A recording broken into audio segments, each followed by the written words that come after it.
सभी भक्तों को श्री शिवाय नमस्तुभ्यम हर हर महादेव। ओम नमः शिवाय। जय महाकाल शिवाय नमः। ओम। तो आज हम आपको बताने वाले हैं बिल्कुल नए उपाय रोग मुक्ति के। इस वीडियो में आपको केवल रोग मुक्ति के ही उपाय देखने को मिलेंगे। आपके शरीर में कोई भी रोग हो, कैसा भी रोग हो, आप डॉक्टर को दिखाकर आ चुके हैं पर डॉक्टर को दिखा के आ चुके हैं पर वो दवाइयाँ नहीं लग रही है, डॉक्टर को दिखाने के बाद भी आपका रोग ठीक नहीं हो रहा है, तो उसके लिए गुरुजी ने बताया है नया उपाय। और ये उपाय है अष्ट वक्रेश्वर के नाम से। आप सभी जानते हैं एक ऋषि थे जिनके शरीर 7 या 8 जगह से घूम गया था, तो उनको ही अष्टवक्रेश्वर कहा जाता है। तो उनके ही नाम से आपको भगवान शंकर के शिवलिंग पर उपाय करने हैं, भगवान शंकर के मंदिर में उपाय करने हैं। उपाय कैसे कैसे करने हैं, गुरुजी ने पूरे शरीर के लिए ही उपायों का वर्णन किया है। ये उपाय कैसे कैसे करने हैं, किस प्रकार से करने हैं, तो इसके लिए गुरुजी ने बताया सबसे पहला उपाय। पर उससे पहले आप वीडियो को लाइक कर दें, चैनल को सब्सक्राइब कर दें, वीडियो को अधिक से अधिक लोगों के पास में शेयर कर दें। तो यदि शरीर में कहीं पर भी किसी भी जगह पर भी कोई भी रोग हो आपके शरीर में, फिर सर से लेकर पैर तक पूरे शरीर की बात हो रही है, तो इसमें आपको 3 नामों का स्मरण करना है। सबसे पहले हो गए अष्ट वक्रेश्वर, दूसरे नंबर पर हो गए कुंद केश्वर और तीसरे नंबर पर हो गए श्रम्बेश्वर। ये 3 नामों का आपको स्मरण कर लेना है। कौन कौन से? अष्ट वक्रेश्वर, कुंद केश्वर, श्रम्बेश्वर। आप महादेव लगा सकते हैं, अष्टवक्रेश्वर महादेव, श्रम्बेश्वर महादेव, कुंदकेश्वर महादेव। 3 नामों का स्मरण करना। केवल एक कलश जल लेकर जाना भगवान शंकर के मंदिर में। शंकर जी के मंदिर में जाकर सबसे पहले तो दक्षिण दिशा, जिसका वर्णन हमने आपको कई बार करा है, दक्षिण दिशा में जाकर खड़े हो जाना। दक्षिण दिशा में जाकर खड़े होकर सबसे पहले तो दक्षिण दिशा में खड़े होकर जो एक कलश जल है आपके पास, वो जल भगवान शंकर के शिवलिंग पर समर्पित करना। समर्पित करते समय आपको ये तीनों नामों का स्मरण करना है और ये जो जल गिर रहा है, इस जल को किसी पात्र में झेल लेना है। क्या कर लेना है? झेल लेना है। अष्टवक्रेश्वर के नाम से, कुंदकेश्वर के नाम से और श्रम्बेश्वर के नाम से। जब आप ये जल झेल लो, इसके बाद में किसी पात्र में झेल लो। पहले शंकर जी पे चढ़ा दो, फिर इस जल को झेल लो किसी पात्र में, और झेलने के बाद में आपको इस जल को अपने घर पर ले जाकर पीना है। क्या करना है? पीना है अपने रोग का स्मरण करते हुए। सबसे पहले जो भी रोग है आपके शरीर में, उसका स्मरण करना। सबसे पहले तो आपको इस जल को सुबह पीना है, फिर उसके बाद दोपहर में पीना है और उसके बाद रात्रि में पीना है। इस प्रकार से सुबह, दोपहर और रात्रि में इस जल का सेवन करना। अष्टवक्रेश्वर, कुंदकेश्वर और शंभेश्वर महादेव का नाम भी लेना जब आप इस जल को पिए।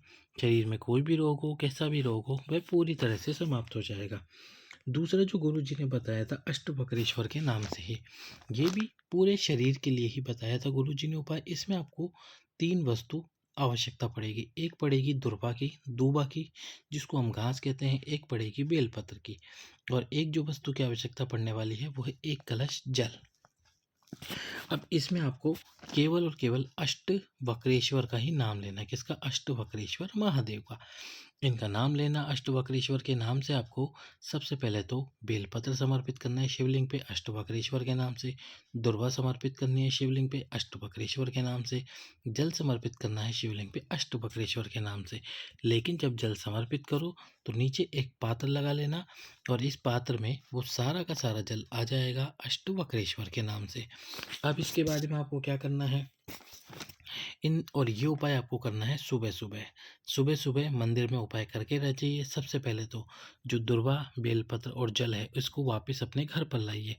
सबसे पहले दुर्वा का सेवन कीजिए। जो दुर्वा है उस दुर्वा का सेवन करो।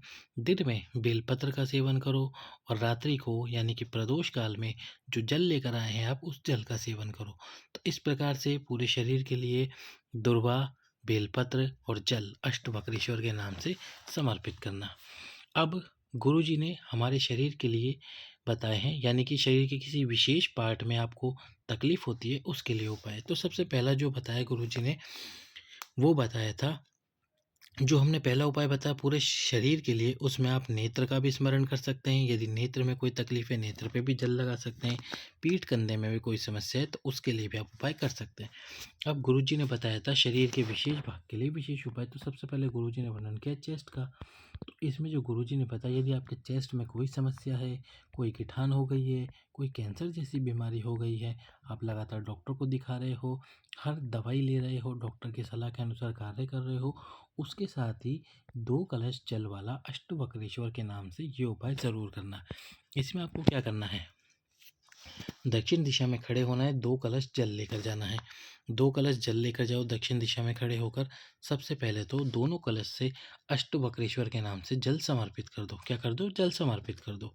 जल समर्पित करने के बाद में जब जल समर्पित हो जाए तो जल्दी से यहाँ पर एक छोटा-सा पात्र लगा देना। पूरा जल नहीं लेना, केवल आपको थोड़ा-सा जल लेना है। जब कलश में से आप जल समर्पित करो तो थोड़ा-सा जल, लगभग 1 घूँट के बराबर का जल ले लेना है।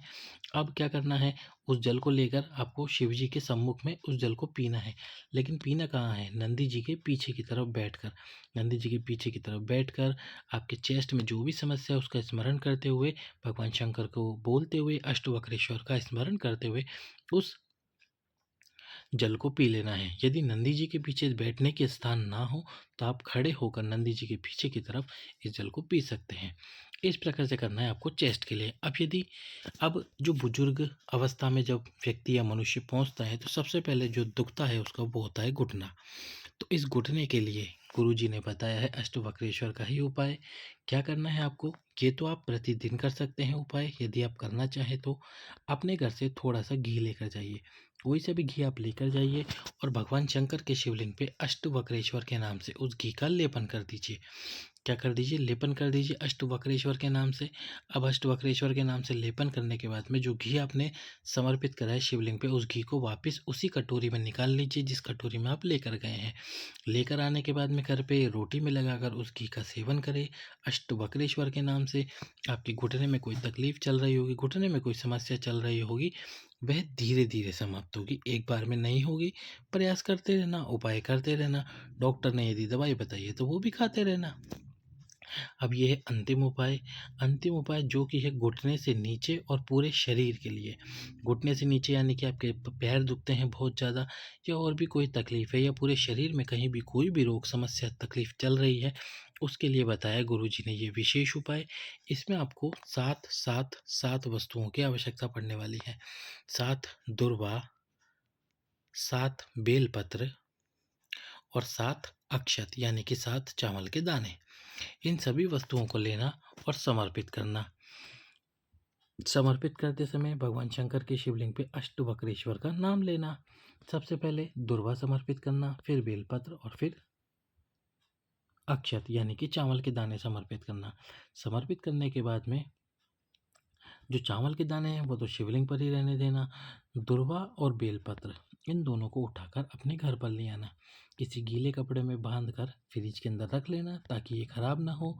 और फिर प्रतिदिन 1 दुर्वा 1 बेलपत्र का सेवन करना। 1 दुर्वा 1 बेलपत्र का प्रतिदिन सेवन करते हुए, अष्टवक्रेश्वर का स्मरण करते हुए, अपने शरीर के रोग का स्मरण करते हुए बाबा से प्रार्थना करना कि आपका शरीर का रोग जल्दी से जल्दी और शीघ्र ठीक हो जाए। तो कीजिए रोग मुक्ति, बीमारी समाप्त करने के लिए इन उपायों को। सभी भक्तों को श्री शिवाय नमस्तुभ्यम। हर हर महादेव।